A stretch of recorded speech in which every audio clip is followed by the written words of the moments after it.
Well, essentially, it's a cutting process, which makes it distinctly different than traditional methods of material reduction. And it's done with crystallization of liquid nitrogen,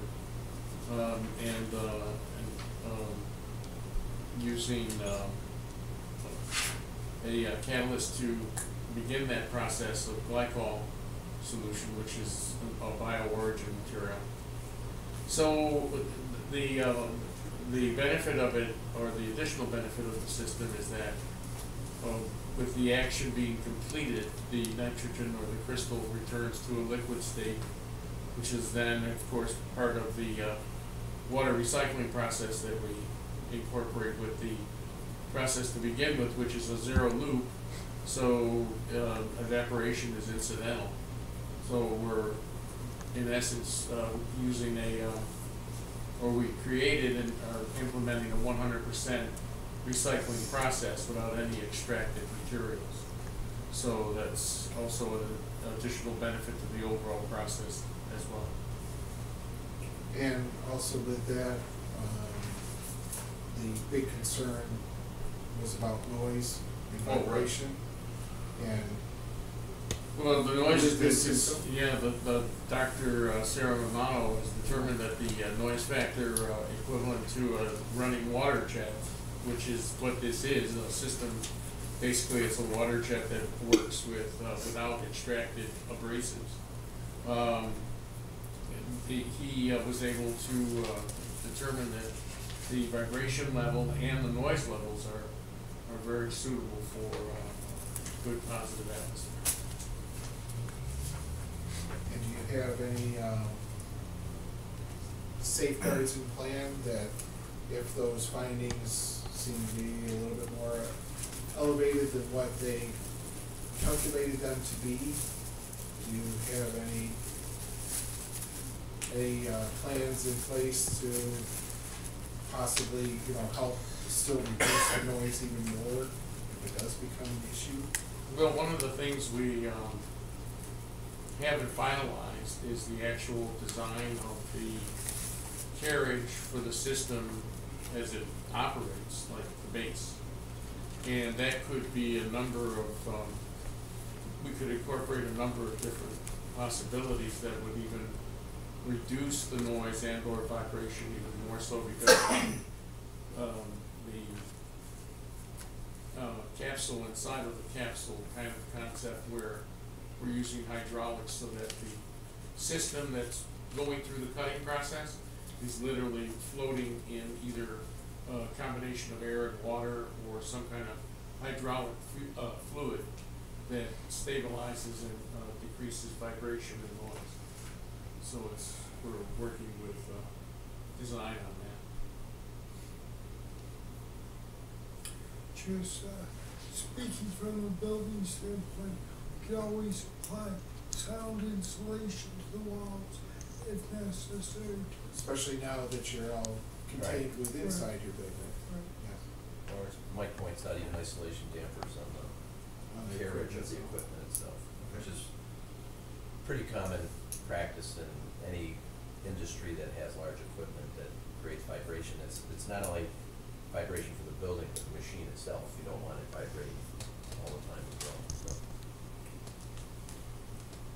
Well, again, the reason why I ask is there's certain things in our code that you just can't have in basic terms, and noise, vibration, dust, those are all things that you discuss. Those are all things that we have to take into consideration, and that they're, I think, a key focus of everyone's ability on this. And I think what you have proposed here, getting it all inside the four walls of this building, and especially even the trucks now being inside, I think that's a good thing. Anybody else have any other questions? Anything I'm missing, Jim? I think, not this one, do you think we need to revisit the lead agency's determination for secret purposes bring everybody up to speed, there was a determination made that this is a type 1 action rather than an unlisted action due to the proximity of the site to a church, which is a historic structure. So that's going to kick us into a different level of review under seeker, a more intense level of review, which is what type 1s are generally. That requires a couple of things. It requires the applicant to prepare a long form environmental assessment form, at least their portion of it. And then it requires a coordinated review if there are multiple agencies. And there are multiple boards that are involved here. So between the county planning board, possibly the zoning board of appeals, and planning board, we have to make a determination as to who is going to undertake that process as the lead agent. And we have to do that tonight because notices have to go out. There's a time period for the other interested or involved agencies to chime in and either consent or remain silent or challenge the determination. And what is that time frame? 30 days. 30 days from notice, right, from when notice is provided. So what would typically be the process is one of the boards would volunteer to undertake that role. Probably most typically it would be the planning board, because the planning board more often sees the types of projects with more complicated site plan review. They typically see more of the commercial, light industrial stuff than the zoning board of appeals does. It's entirely up to you whether you're interested in doing that or not. If you are, we would give notice to the planning board and the county planning board, and they could voice their opinion with regard to that preference. If you are not interested, we do the same thing and defer to one of those boards. That should be done tonight so that we get that ball rolling. And does that have to be done by a motion? it should be done by a motion. Okay. And, you know, just like how you said, just to want to reiterate that, you know, typically we see seeker forms pretty much filled out. Yeah. And completed and provided by the applicant. You are 99% of the time, as a zoning board of appeals, you are seeing things that are unlisted actions. In most all of the types of things that by the very nature come before your board, unlisted actions are short form seekers. There's a no coordinated review. There's a much more streamlined approach to the seeker process because of the level of action that's being considered. So when we talk about something like this that either has a site planning component, an engineering component, or a particular special use permit that is a little more involved, you are more likely to see it become a type 1 action. And again, that's not a matter of choice in this application. It is a type 1 action because of criteria set by New York State. And again, because of the church being located. That's right, because of the proximity to the church. So in some instances, that is a choice that a reviewing agency can make. In this instance, it isn't. It is what it is, which is the highest level of review. I would think it would make more sense for the planning board to take lead on the seeker simply because it's going to affect their recommendation to us and not the other way around. So then I will make a motion that we have the planning board be the leader in the secret Lead process. agent. Lead agent. I'll second. All in favor?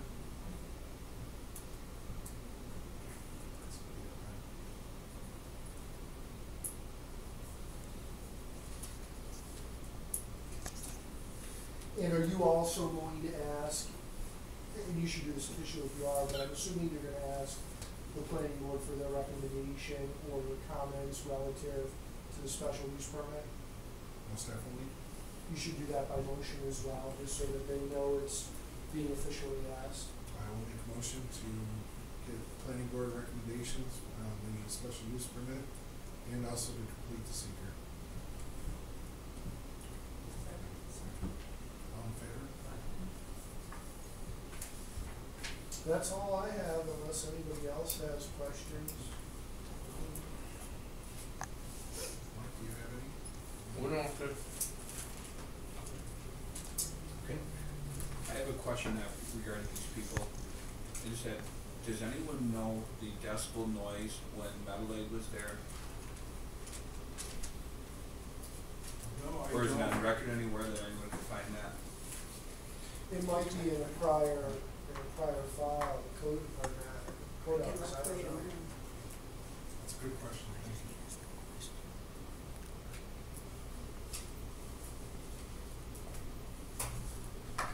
Anything else? Just a question. The man that you had do the engineering report on acoustics, what has been his main experience level in the last 20 years? I believe he's been a member of the faculty of the School of Engineering at RIT for quite some time. But what has been his work in engineering? I know he's a professor. Acoustical. I think he's marine engineering without acoustical. Okay? All right, Gregor. He was, we could find out if you'd like. I know, but you can. Yeah. How do you know that? We checked online. And his experience has all been in marine engineering. He will help with seekers. It's highly recommended to us. Sure, I believe that. I'm just saying that is his experience level. That's where he's at. He's very good marine engineer. And not a good acoustical engineer? I couldn't find any references for him for acoustical engineering with the FES company, which is what he is.